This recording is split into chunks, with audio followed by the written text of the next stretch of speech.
Welcome back to my channel ঝটপট রান্না। আমি আপনাদের সাথে খুব সহজ এবং মজাদার রেসিপি শেয়ার করব। প্রথমে শাকটাকে ভালোভাবে ক্লিন করে নেবেন, তারপর মাছটাকেও ক্লিন করে নেওয়ার পর পেঁয়াজ কুচি দিয়ে রাখবেন, সাথে হলুদের গুঁড়া দিয়ে রাখবেন, স্বাদ মতো মরিচের গুঁড়া,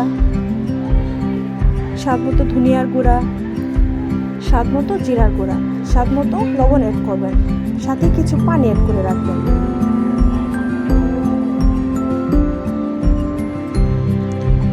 তারপর পাত্রে তেল ঢেলে পেঁয়াজ কুচি দিয়ে পেঁয়াজটা যখন হয়ে আসবে তখন মাছগুলো ঢেলে দেবেন।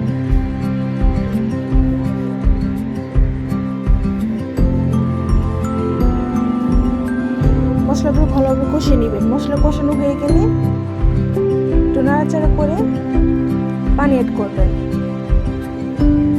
তারপর মাছগুলো কষিয়ে নেবেন যাতে খেতে অনেক মজাদার হয়। তারপর মাছগুলো তুলে রাখবেন। মাছ তোলা হয়ে গেলে শাকগুলো কড়াইতে দিয়ে দেবেন, সাথে একটা আলু অ্যাড করে রাখবেন। আলু অ্যাড করলে খেতে বেশ দারুণ হয়। একটু নাড়াচাড়া করে ঢেলে দেবেন।